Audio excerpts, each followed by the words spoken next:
በመላ ለምትከታተሉን እግዚአብሔር ልጆች እየተከታተላችሁ የምትገኙት በማህበረ ቅዱሳን ቴሌቪዥን የተዘጋጀ ዘወትር በሰዓት ወደ እናንተ የሚደርሰው ቅዱስ ቂርቆስ የተሰኘ የኛ ጻንት መረግብር ነው።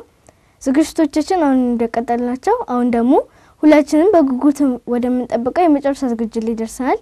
እርሱ ምንድነው? ጎብዞች ታሪክና ምክር ከኔታጡ እንደተለመደው አባታችን ከኔታጡ ባለፈው ጀመሩልንን አዲስ ተከታታይ ትምህርት ስለ ስርዓት ያስተምሩናል። ተከታትለን እንመለስ።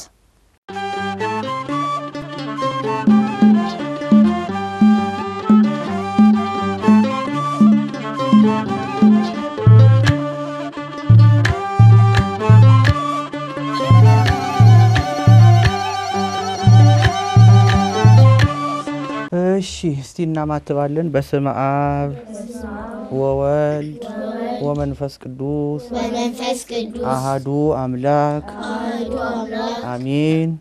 እግዚአብሔር የሚወዳችሁ በቸርነቱ በመረቱ የሚያሳድጋችሁ ልጆቹ ደግሞ ለኛ የሰጠ ልጆቻችን ህፃናት ታዳጊዎች እንደምን ሰነበታችሁ? እግዚአብሔር ይመስገን። እንደምን ከረማችሁ? እግዚአብሔር ይመስገን። እንደምን ቆያችሁ? እግዚአብሔር ይመስገን። አሜን። እግዚአብሔር አምላካችን ስሙ የተመሰገነ ይሁን። አሜን። እሺ ዛሬም እንግዲህ እግዚአብሔር ፈቅዶልን ለመማር የጀመርነውን ትምህርት ለመቀጠል ተሰብስበናል።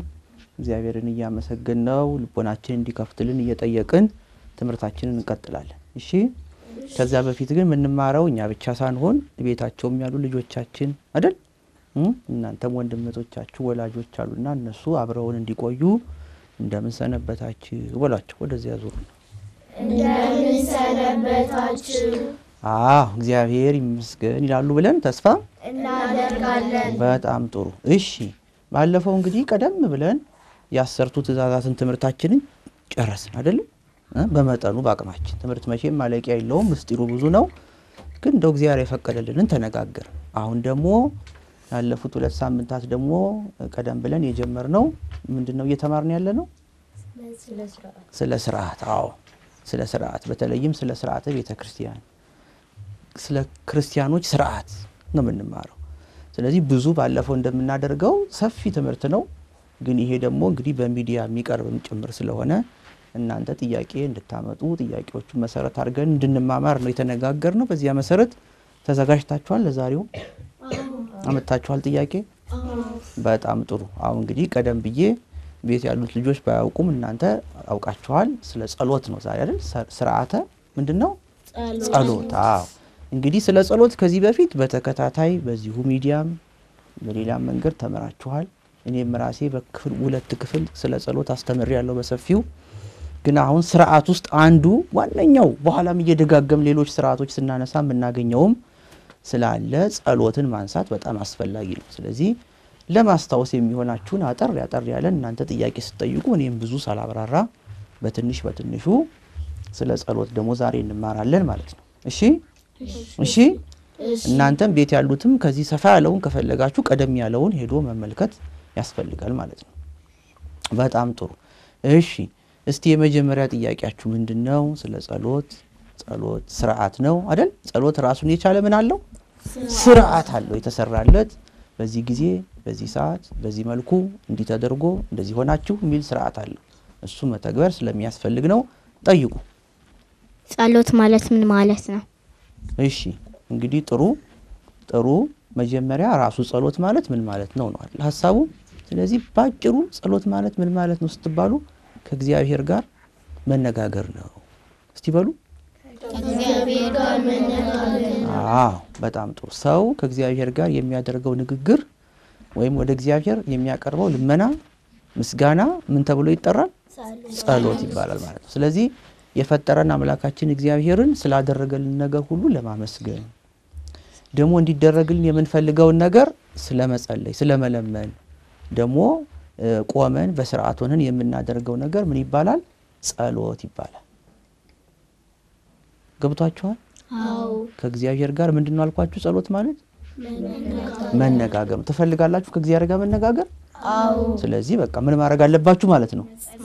መጸለይ አለባችሁ። ከአባቱ ከፈጣሪው ሁሉም ማድረግ ከሚችል ሰማይና ምድርን ከፈጠረ እኛንም ከፈጠረ ከሚመግብ ከሚያኖር አይምሮን ከሚከፍት በተከፈተው አይምሮ የሚዘራውን ቃል ደግሞ በውስጣችን ከሚያሳድር ከፈጣሪ ጋር ለመነጋገር ምን ማድረግ ያስፈልጋል? መጸለይ ያስፈልጋል። ስለዚህ ጸሎት ከእግዚአብሔር ጋር መነጋገር ነው ባጭሩ። እሺ ሌላ ሁለተኛ ማን? ጸሎት ለምን ይጠቅማል? ጸሎት ለምን ይጠቅማል? በጣም ጥሩ። እሺ ጥሩ ነው። አሁንም ትንሽ ነካክቻለሁ አይደለ? ጸሎት ጥቅሙ ምንድነው? በተለይ በዋነኝነት ሁለት ነገሮችን አስተውሉ። አንደኛው ምስጋና፣ ሁለተኛው ልመና። ምንና ምን አልኳችሁ? በጣም ጥሩ። ስለዚህ የመጀመሪያው ለምን ይጠቅማል ካላችሁ እግዚአብሔርን ምን ለማድረግ? ለማመስገን። መጀመሪያ ጸሎት ከልመና በፊት ምን ይቀድማል ከተባላችሁ ምስጋና ማለት አለበት። እግዚአብሔር ስላደረገልን ነገር በህይወታችን ስለፈጸመልን ነገር ወደፊትም ጭምር ስለሚያደርግልን ነገር አይሳሳትምና እግዚአብሔርን ሁሉ ጊዜ ልናመሰግነው ይገባል። አባታችን ሆይ ትሉና በሰማይ የምትኖር ከዚያ ምንድነው የምትሉት? ስምህ ይቀደስ ማለት እግዚአብሔር ምን ማድረግ ማለት ነው? ስሙን ማመስገን ማለት ነው። ስለዚህ ሌሎች ጸሎቶችን ብታዩ ሁሉ ጊዜ የሚጀምሩት ጸሎቶቹ ከልመና ሳይሆን ከምስጋና ነው። ስለዚህ አንዱ የጸሎት ጥቅም የፈጠረንን እግዚአብሔርን ማመስገን ይኖርብናል። ስለዚህ ለዛ ይጠቅመናል።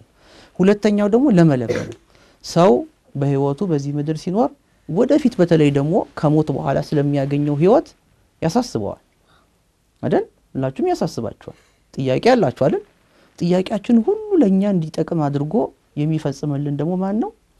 እግዚአብሔር ነው። ስለዚህ የልቦናችንን መሻት እግዚአብሔር ቢያቀም ደግሞ ያን አጥብቀን የምንጠይቅበት ደግሞ ጸሎት ነው ማለት ነው። እና ከጸሎት ሁሉ የበላይ ሆነው ጸሎት ስለ እግዚአብሔር መንግስት መመኘት ነው። ስትጸልዩ ሁሉ ጊዜ መንግስትህና ጽድቅህን አውርሰኝ፣ ለመንግስተ እግዚአብሔር ለመንግስተ ሰማያት የበቃው አድርገኝ ብለን ወደ ፈጣሪ ምን ጸልየው ጸሎት ትልቁ ጸሎት ነው። አብላኝ፣ አጠጣኝ፣ ይሄን ስጠኝ፣ እንዲያርግልኝ የሚሉት እዚህ ምድር ቀሪ ናቸው ሁሉ። የማይቀረው ጸሎት ግን ምንድነው? መንግስትን አውርስ፣ ለመንግስቴ የበቃው አድርገኝ። ወደ እግዚአብሔር መንግስት ለመግባት ደግሞ ደግ መስራት፣ ኃጢአት ከሰሩ ንስሐ መግባት፣ ንስሐ ከገቡ በኋላ ደግሞ ስጋውና ደሙን መቀበል ያስፈልጋል። ይሄን ሳያደርጉ እዚህ ላይም የእግዚአብሔር ቸርነት ተጨምሮበት ሳያደርጉ መንግስተ እግዚአብሔርን መግባት አይቻልም። ግን መጨረሻችን በዚህ ምድር ምን ኖረው ጊዜያዊ ነው። ሁሉም ሰው ከዚህ ምድር በኋላ ምንድነው ኖሮ መጨረሻ ምን ይሆናል? ይሞታል፣ ያልፋል ማለት ነው። የማታልፈዋና ዘላለም የሚኖርባት ግን ያቺ ነፍሱ የምትቀመጥባት የእግዚአብሔር መንግስት አለች። ስለዚህ በዚያ ከመላእክት ጋር ከቅዱሳን ጋር ራሱ ከእግዚአብሔር ጋር ከመቤታችን ጋር ለመኖር ሁሉ ጊዜ ይሄን ልመናችን ቀዳሚ ልመናችን ማድረግ አለብን። ሌላው ሁሉ ይጨመርላችኋል ስለሚል ይሄንን አስበን አጥብቀን ከጸለይን ሌላውን ባንጠይቅ እንኳን አስፈላጊያችን ከሆነ እግዚአብሔር እየኖርን እየተንቀሳቀስን ስለሆነ ይሞላልናል። አሁን ሌላው ክልክል ነው ማለት አይደለም። ለምሳሌ ትምህርቴን ግለጽልኝ እግዚአብሔር ብላችሁ ትጠይቃላችሁ። ይሄ ነውር አይደለም፣ ግልጽ ነው አይደል? የልቦናችሁ መሻት ነው፣ በጎ ሐሳብ ነው። እግዚአብሔር ደግሞ ተምራችሁ ቤተክርስቲያን ተጠቅማላችሁ፣ ሀገር ተጠቅማላችሁ ካለ ደግሞ ይፈጽምላችኋል። አንዳንድ ጊዜ ግን እኛ ትክክል የመሰነን ልመና ደግሞ እግዚአብሔር የወደፊቱን ስለሚያውቅ የምንጠፋበት ከሆነ ደግሞ ላይፈጽምልን ይችላል። ስለዚህ ስለፈጸምክልኝም ደግሞ ስላልተፈጸመው ነገር አመሰግናለሁ፣ አንተ የከለልክልኝ የደበክልኝ ነገር እኮ ይኖራል ብሎ እግዚአብሔርን ሁሉ ጊዜ ማመስገን መጀመሪያ፣ ከዚያ ደግሞ ስላስፈላጊው ነገር መለመን ያስፈልጋል። ስለዚህ ገብቶሻል? የጸሎት ጥቅም ሁለት ነው በዋነኝነት። አንደኛው ለማመስገን፣ ሁለተኛው ለመለመን። ስለዚህ በመለመንና በማመስገን ደግሞ ሁሉ ጊዜ ስንጸልይ ከማን ጋር እንሆናለን? ከእግዚአብሔር ጋር መሆን ደስ አያሰኝም? አዎ ደስ ያሰኛል። ቤተክርስቲያን ብትሄዱ፣ በቤታችሁም ጸሎት መጽሐፍ ብትደግሙ፣ እግዚአብሔርን በልቡናችሁ ብታስቡ፣ እነዚህ ሁሉ ከጸሎት ጋር የሚገናኙ ናቸው። በጸለይን ቁጥር ደግሞ እግዚአብሔር አምላካችን እኛ ደግሞ የሱ ፍጥረታት እንደሆነ ስለምናስብ በዚህ ምክንያት ከእግዚአብሔር ጋር ነኝ እንላለን። ከእግዚአብሔር ጋር የሆነ ደግሞ አይጎድልበትም። ስለዚህ ጥቅሙ በዚህ እንደሆነ እንድታውቁ ነው። ይበቃል። እሺ ሌላ ጥያቄ ከጸሎት ጋር የተያያዘ? እሺ ስንጸልይ ምን ብለ መጸለይ ያለብን የኔታ? ወይስ ማለቴ የጸሎት አይነት አለው? እሺ ጥሩ። አዎ የጸሎት አይነት አለው። እሱ በሌላ ዘርፍ ነው ቢገለጸው። መጀመሪያ ስንጸልይ ምን ብለን እንጸልይ የሚለውን ደግሞ እስቲ ልመልስላችሁ። ለምሳሌ በዋነኝነት ጸሎት ብዙ አይነት ሊሆን ይችላል እንደነገርኳችሁ ብዙ አይነት ግን እኛ ከራሳችን አንቅተን ከምንጸልየው ጸሎት የበለጠ አባቶቻችን ጽፈው ያስቀመጡ ለምሳሌ አጠገባችሁ ውዳሴ ማርያም ይኖራል አይደል ውዳሴ ማርያም ቅዱስ ኤፍሬም ሶሪያዊው እመቤታችን ለማመስገን እመቤታችን ደግሞ የማን እናት ናት የእግዚአብሔር የክርስቶስ እናት ናት ስለዚህ እሷ እንድናመሰግን በዚያ ውስጥ ደግሞ አምላካችንን ደግሞ በዋነኝነት እንድናመሰግን ከፈጣሪ በታች እመቤታችን ከፍጡራን ደግሞ በላይ አድርገን ደግሞ እመቤታችን አይደል ከዚያ ደግሞ በየደረጃው የሚመሰገኑ አሉ ነገር ግን በዋነኝነት ምስጋናችን ምንም ብናነብ ምንም ወደ ማን እንደሚሄደው ወደ እግዚአብሔር ነው የሚሄደው ስለዚህ እንዲህ አይነት ጸሎቶች ማድረግ ይቻላል ግን ክርስቶስ ሲያስተምር ምን ብሏል መሰላችሁ እናንተ ልክ ዛሬ እንደጠየቃችሁት ሐዋርያቱ ምን ብለን እንጸልይ ብለው ጠይቀውት ነበር ከዚያ ምን አላችሁ መሰላችሁ እንዲህ ብላችሁ ጸልዩ አለና አባታችን ሆይ የምንላትን ጸሎት ዛሬ አስተማረ በሰማይ የምትኖር ስምህ ይቀደስ እያልን ምን ቀጥለው ስለ ዕለት እንጀራ ስለዚህ ምን ብላችሁ ጸልዩ ብሏቸው ነበር ጌታችን ለሁላችን በእነሱ በኩል አባታችን ሆይ የምትለዋን ጸሎት ማለት ነው ከዚያ አባቶቻችን ደግሞ እመቤታችንን አብረን እንድናመሰግን ከፈጣሪ በታች ከፍጡራን በላይ ስለሆነች ደግሞ የጸሎተ ማርያምን ቀጠሉልን ማለት ነው ስለዚህ ግን ምናመሰግነው አባታችን ሆይ በሚለው ጸሎት እቺ አጭር ሆና ለሁሉ የተስማማች ጊዜ የለኝም ሩጫ ነው ደክሞኛል እንቅልፌን መጣ ማታስብል ጸሎት ናት ሰዓትም አትወስድም አይደል ስለዚህ ያችን ሁሉ ጊዜ የጸሎታችሁ መጀመሪያ ማሰሪያ መጨረሻ ማድረግ አለባችሁ ማለት ነው እና ትልቁ ጸሎት ይሄ ነው ከዚህ ውጪ ግን አቅማችሁ እንደፈቀደ ውዳሴ ማርያሙንም ዳዊቱንም ሌሎች ደግሞ ገድላት አሉ ድርሳናት አሉ ሌሎች የጸሎት መጻሕፍት አሉ መጽሐፍ ቅዱስ ራሱ የጸሎት መጽሐፍ ጭምር ነው እነዚህን ሁሉ ማንበብ ያስፈልጋል ስለዚህ ምን ብለን እንጸልይ ለሚለው አባታችን ነው የሚለውን ጸሎት ብላችሁ ጸልዩ ነው የኔ መልስ የሚሆነው ማለት ነው ገብታችኋል ግልጽ ነው በጣም ጥሩ እሺ ሌላ ግን የጸሎት ምንድን ነበር ያልከኝ አይነቶች አሉ ወይ ነው አይደል የጸሎት አይነቶች አሁን እንግዲህ የጸሎት አይነት ብለን የምንለው ለምሳሌ ሶስቱን መጥቀስ ይቻላል በዋነኝነት የግል ጸሎት አለ የቤተሰብ ጸሎት አለ የማህበር ጸሎት አለ እስቲ ድገሙልኝ እሺ እሺ በጣም ጥሩ ዋናዎቹ እነዚህ ናቸው የግል ጸሎት ማለት እያንዳንዳችሁ ቆማችሁ ለብቻችሁ የምታደርጉት ጸሎት ነው መጽሐፍ ይዛችሁ ሊሆን ይችላል በቃላችሁ ሊሆን ይችላል ስለዚህ ብቻችሁን የምታደርጉት ጸሎት አንዱ ነው አስፈላጊ ነው ሰው ለብቻው መጸለይ ያለበት ከንትና ጋር ጸልያለሁ ብቻ ተብሎ አይተውም ጸሎት ገብቷችኋል ስለዚህ ጧት ማታ በሌላ ጊዜም በኋላ እንግዲህ ልናነሳው እንችላለን ግን ጸሎት የግል ጸሎት ሁሉ ጊዜ አስፈላጊ ነገር ነው እናንተ ነፍሳችሁ የምትጠየቀው ለብቻ ነው ክርስትና የህብረት ኑሮ ቢሆንም ግን በሰራችሁት ስራ ደግሞ ሁሉ ሰው የማያውቀው የሰራችሁት ስራ ይኖራል አይደል ደግም ሰርታችሁ ይሆናል ክፉም ሰርታችሁ ይሆናል ያንን የተደበቀውን የሚገልጥ በልቡናችሁ ውስጥ ያለውን የሚያውቅ እግዚአብሔር ነውና ለብቻችሁ በሰራችሁት ነገር ደግሞ ያን ያያሰባችሁ ወደ እግዚአብሔር መጸለይ ማመስገን ያስፈልጋል ስለዚህ ለብቻ ጸሎት አንዱ ነው ሁለተኛው ቤተሰብ ትንሿ ቤተ ክርስቲያን የምትባለው አባት እናት እንደየቤቱ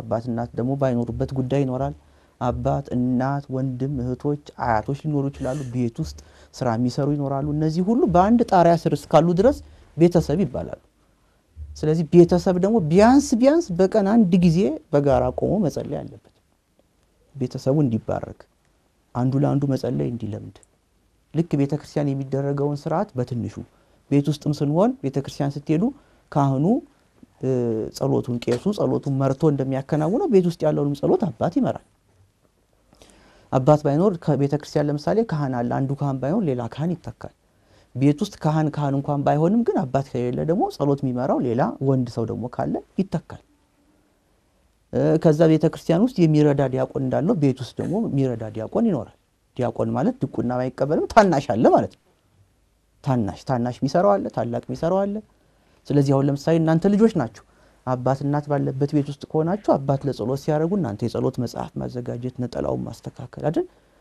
ሻማ የሚበራ ከሆነ ሻማ መብራት ስዕሉ ካለ ወደ ስዕሉ ማዘጋጀት በስነ ስርዓቱ ሰዓቱን ጠብቃችሁ መቆም ከዛ ስብሐት ለምሳሌ በሉ ስትባሉ ጸሎት ላይ መሃል ላይ ያንን ማለት ያውም አብሮ መራዳት አብሮ መጸለይ ጭምር ስለዚህ እንደ ትልቋ ቤተክርስቲያን ትንሿ ቤተክርስቲያን ውስጥ ቤተሰብ የተባለች ውስጥም ጸሎት ያስፈልጋል ስለዚህ የግል ጸሎት የቤተሰብ ጸሎት፣ ሶስተኛው የምንድነው? ማህበር። የማህበር ጸሎት ማለት በየትኛው ጉዳይ በተለይ መንፈሳዊ በሆነ ጉዳይ ተሰብስበን በጋራ ክርስቲያኖች የምናደርገው ጸሎት የማህበር ጸሎት ይባላል። ነገር ግን የማህበር ጸሎቶች ሁሉ ታላቅ ማን ነው ካላችሁኝ ደግሞ ቅዳሴ ነው። ማን ነው አልኳችሁ? ቅዳሴ። አዎ በቅዳሴ ማህበር የተባለው ማለት ነው የእግዚአብሔር ቤተሰብ የተባለው ትልቁ ጉባኤ በየቦታው የሚከናወንበት እና እዚያ ቤተክርስቲያን ለምሳሌ እሁድ ጧት ቢጸለይም ግን የሚጸለየው ጸሎት ደግሞ ተመሳሳይ ስለሆነ ሁላችንም እንደጸለይ ነው የሚቆጠረው እንደ አንድ እንደጸለይ ነው እና በዚያ ማህበር ውስጥ ከሁሉ በላይ እግዚአብሔር አለ። እግዚአብሔር ይገኛለው ስላለ ከዚያም እመቤታችን አለች፣ ቅዱሳን አሉ። ቅዱሳን ስል ሰዎችም መላእክትም ማለት ነው። ደግሞ በአካል የምንታያለን። ሽማግሌው አለ፣ ወጣቱ አለ፣ ጎልማሳው አለ፣ ህፃናቱ አሉ፣ ክርስቲያን የተባለ ሁሉ አለ።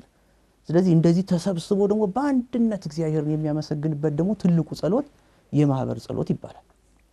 ይሄ ትልቁ መሰባሰብ ራሱ ቤተክርስቲያን ስለሚባል ማለት ነው። ስለዚህ የክርስቲያኖች ስብስብ ተደርጎ እግዚአብሔር የሚመሰገንበት እግዚአብሔር ወደ እግዚአብሔር ልመና የሚቀርብበት ጸሎት ደግሞ የማህበር ጸሎት ይባላል። ስለዚህ አይነቶቹ እነዚህ ናቸው። በሶስቱ መሳተፍ ያስፈልጋቸዋል። አንዱን ማጉደል የለባችሁም። እሺ የግል ጸሎት የማይቀር ነው፣ የቤተሰብ ጸሎትም የማይቀር ነው፣ የማህበር ጸሎትም የማይቀር ነው እንጂ አንዱን ጸልዩ አንደኛውን መተው ልክ አይመጣም። በሶስቱም ትጠቀማላችሁ ጥሩ ስለሆኑ ጸሎቶቹ። ገብታችኋል? ግልጽ ነው? እሺ ሌላ ጥያቄ? ጸሎት መች መጸለይ ያለብን? መች ይሄ ደግሞ የጊዜ ጥያቄ። እሺ ጥሩ። መች መጸለይ ያለብን ለሚለው አጭሩ መልስ ሁሉ ጊዜ ነው። መች አልኳችሁ? ሁሉ ጊዜ። ስጮክ በሉ መቼ? ሁሉ ጊዜ። ሁሉ ጊዜ። ምክንያቱም ጸሎት እንደያስፈልጊነቱ በተለያየ ጉዳይ ሊገጥም ይችላል። ለምሳሌ ጧት ከዚያ ደግሞ ቀን ወይ ሆነ ጉዳይ ገጥማችኋል። የሚያስደነግጥ ይሆናል፣ የሚያስደስት ይሆናል። የሚያስደስት ሊሆን ልታመሰግኑበት፣ የሚያስደነግጥ ቢሆን ደግሞ አውጣይን ከለላይ ልትሉበት ትጸልያላችሁ ወደ እግዚአብሔር። ስለዚህ ሰው እለት በየጊዜው ከዚህ ቀጥሎ ምን ይገጥመኛል ከዚህ ቀጥሎ ምን ይገጥመኛል የሚለውን ይገምታል እንጂ ማወቅ ስለማይችል ሲገጥመው ግን ሁሉ ጊዜ እግዚአብሔርን ይጠራል፣ እግዚአብሔርን ይለምናል። ስለዚህ ጸሎት መቼ ከተባላችሁ ባጭሩ ሁሉ ጊዜ ነው። ግን ቤተክርስቲያን ደግሞ ስርዓት ስለሆነ የምንማረው የጸሎት ጊዜያት ብላ ደግሞ ስርዓት ሰርታልናለች። እነዚህ የጸሎት ጊዜያት ስንት ናቸው? 7 ናቸው። ግልጽ ነው? ዋናዎቹ ክርስቲያን በትንሹ ቢያንስ ጠዋትና ማታ መጸለይ አለበት። ቢችል ደግሞ የጠዋትና የማታውን ጸሎት ቤተክርስቲያን ማድረግ አለበት። ገብቷችኋል? ግልጽ ነው? አለበለዚያ ግን ለምሳሌ ቤተክርስቲያን መሄድ ባይችል ቤቱም ሆኖ ወይም ባለበት ቦታ ሆኖ ጠዋትና ማታም ይጸልያል። ጊዜ ባይኖር አባታችን ወይም በቃሉ ያውቃል። በቃላችሁ ታውቃላችሁ አለ አባታችሁ ነው። ስለዚህ ጠዋት ከቤታችሁ ከመውጣታችሁ በፊት ካለጋችሁ ስትነሱ ተጣጥባችሁ ከዚያ ደግሞ ማታ ወደ አልጋችሁ ከመሄዳችሁ በፊት ደህና አደሩ ብላችሁ መጨረሻ እንቅልፍ የሚባለው ነገር ጋር ከመገናኘታችሁ በፊት ደግሞ ይጸለያል። የቤተሰብ ጸሎት ቀድሞ ቢጸለይም የግል ደግሞ ትንሿን ብትሆን አትቀርም። ከተቻለ መጽሐፍ ይዞ በስነ ስርዓት መጸለይ ነው ረጅም ሰዓት። ግን በተለያየ መንገድ ደግሞ እክል ቢገጥማችሁ ግን ጸሎት ማድረግ ያስፈልጋል። ከዚህ ውጪ ግን የቻለ ደግሞ 7ቷን ሰዓት ጠብቆ መጸለይ ያለበት። ረጅሙንም ባይሆን አባታችሁ ነው የሚለውን ጸሎት ማለት ነው። ይሄ መቼ ነው ካላችሁኝ ጠዋት ገዳ ነግ የሚባለው ገና ሲነጋ 11 ሰዓት ከዚያ በኋላ 3 ሰዓት ከዚያ በኋላ 6 ሰዓት ከዚያ በኋላ 9 ሰዓት ከዚያ በኋላ ምሽት 12 ሰዓት ወይ 11 ሰዓት ማለትም ይቻላል። ከዚያ ስድስተኛው ምንድነው? ምሽት 3 ሰዓት ከዚያ በኋላ ለሊት 6 ሰዓት። እነዚህ እንግዲህ በዋነኝነት አሁን ለማብራራት ሁሉንም ስለማይመች ግን የጌታችን መከራ ጋር የተያያዙ ናቸው። ጌታችን በዕለተ ዓርብ ምን እንደተፈጸመ ታውቃላችሁ አይደል? 11 ሰዓት፣ በ3 ሰዓት፣ በ6 ሰዓት፣ በ9 ሰዓት እንደዚህ እያለ 11 ሰዓት፣ ማታ 3 ሰዓት በዕለተ ዓርብ ብቻ ሳይሆን ከዋዜማው ጀምሮ በሐሙስም ማለት ነው። ከዚያ ደግሞ በ6 ሰዓት ደግሞ እስከ ተነሳበት ጊዜ ድረስ ጌታችን ለዓለም ድነት እኛ ከሲኦል ወጥተን ማለት ከገነት ወጥተን ወደ ሲኦል ተጥለን ሳለ ከሲኦል አውጥቶ ወደ ቤታችን ለመመለስ ጌታችን መከራ ተቀብሎልናል። ከዚህ የበለጠ ሁሉ ጊዜ ልንዘክረው የሚገባ ነገር የለንም። የድህነታችን ምክንያት ነው። ስለዚህ ያን የዳንበትን ነገር እያሰብን በየቀኑ በእነዚህ ሰዓታት እንጸልይ ይገባል ማለት ነው። ስለዚህ መቼ ነው ብሎ የጠየቀኝ የጊዜ ጉዳይ ስለሆነ በዚህ ሰዓት ማለት ነው ገብቷችኋል ግልጽ ነው ሰባቱን ያዙ ደግሞ እንደ ትምህርት ተምሮ ማለፍ ብቻ ሳይሆን በተግባር ፈጽሙ ማለት ነው ጸልዩ ሌላ አለ እሺ ማን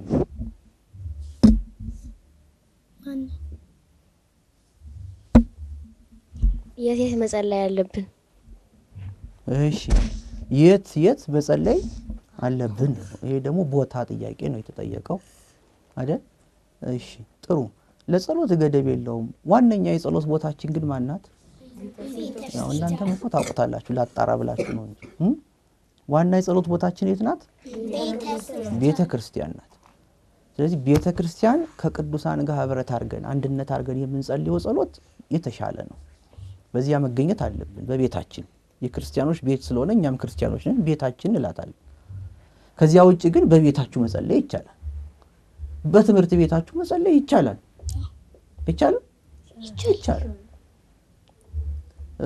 በመንገድ ይሄዱ ይጸልያሉ ሰዎች ይጸልያሉ በመንገድ የሚገጥማችሁ ነገር ስለማይታወቅ ግን ሐሳብን ሰብስቦ በስነ ስርዓት ደግሞ መጽሐፍ ገልጦ ትኩረት አድርጎ ለመጸለይ ደግሞ የመጀመሪያ ቀዳሚዋ የምትሆነው ቤተክርስቲያን ናት ስለዚህ ጸሎት ሲላችሁ ቤተክርስቲያን ግን ቤተክርስቲያን አልሄድኩም ብሎ ደግሞ ሰው ጸሎት ማቆም የለበትም ስለዚህ በየትኛው ቦታ ጸሎት ይደረጋል የሚለውን ሐሳብ እንድትይዙ ነው እሺ ጸሎት ምንድነው ብለናል ቅድም ሁለቱ ነገሮች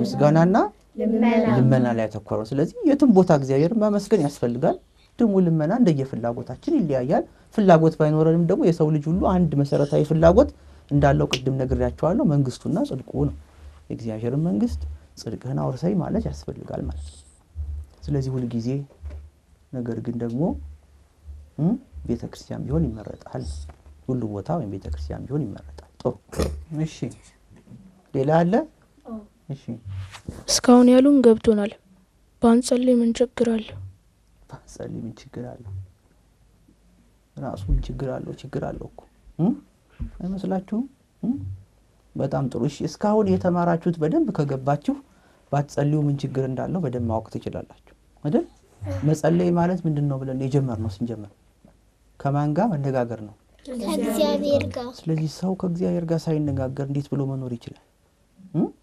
ከፈጣሪያችን ጋር ከአባታችን ጋር ሁሉም ማድረግ ከሚችለው ጋር ሳንነጋገር መኖር አይቻልም እንደ ክርስቲያን አይደል እንኳን ከእግዚአብሔር ጋር አይደለም እናንተ ቤታችሁ እየወጣችሁ እየገባችሁ ከእናታችሁ ከአባታችሁ ጋር ባትነጋገሩ ምን እንደሚሰማችሁ አይምሯችሁ ጤነኛው ነው ምን ሆና ነው እቺ ልጅ ታማለች መባሉ አይቀርም አይደል እንኳንም ከእግዚአብሔር ጋር ማለት ነው ስለዚህ እግዚአብሔርን ፈልገን እሱ ፈልጎ ያገኘናል አይሰለችም እኛም በመፈለግ ግን እኛ ደግሞ ለጊዜ እግዚአብሔር ቸርነቱን እንዲያረግልን ኃጢያታችንን ይቅር እንዲለን መንግስቱን እንዲያወርሰን ሁሉ ጊዜ መለመን አለብን ሰዎች ስለሆነ እንሳሳታለን ስለዚህ ባንጸልይ ምን ችግር አለ የሚለው ከእግዚአብሔር ጋር መሆናችን ፈተና ውስጥ ይወድቃል ከእግዚአብሔር ጋር መሆናችን ደግሞ ፈተና ውስጥ ከወደቀ የማን መጫወቻ እንሆናለን የሰይጣን መጫወቻ ሰይጣን ደግሞ የሚያሰራውን ስራ ለእናንተ አብራርቼ አልነግራችሁም ታውቃላችሁ አይደል ክፉ ነገር የተባለውን ሁሉ ብንፈጽም ሰይጣን ደስ ይለዋል ስለዚህ እግዚአብሔር የሚያሳዝን ስራ እየሰራን በየለቱ ከእግዚአብሔር ጋር እንድንርቅ ያደርገናል ለዚህ መድኃኒቱ ጸሎት ነው ስለዚህ እግዚአብሔርን ማመስገን የተፈጠርንበት ዓላማ ነው ማመስገን ያስፈልጋል የተፈጠርነው ለዚህ ነው ደግሞ በአቅማችን መለመን ያስፈልጋል ስለዚህ ከእግዚአብሔር እንዳንርቅ የሰይጣን መጫወቻ እንዳንሆን ተግተን መጸለይ ይኖርብናል የሚለውን ብትይዙ ጥሩ ይሆናል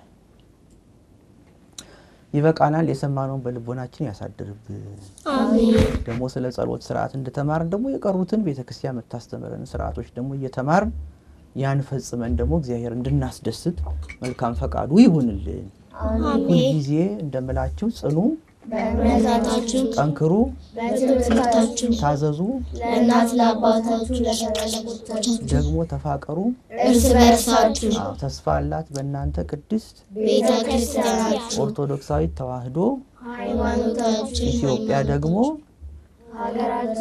ሀገራችን ሀገራችሁ ይሄን በልቦናችን ይጻፍልን ቤት ያሉትን ልጆች ሰላም ሁኑ ሰላም ያገናኘን ብሏቸው እስከ ሳምንት ሰላም ሁኑ ሰላም ያገናኘን አሜን ሰላም ሁኑ ሰላም ያገናኘን ሁላችሁን የኔታ አቤት እግዚአብሔር አገልግሎቱን ይባርክልዎት። አሜን በመከራ ቀንም ጸሎት ልመናዎትን ይስማዎት። አሜን ረድኤት በረከቱን ይስጥዎት። አሜን። እናመሰግናለን። እናመሰግናለሁ። ደጉልኝ። እግዚአብሔር ያስፈጽማችሁ ያስፈጽማል። አሜን።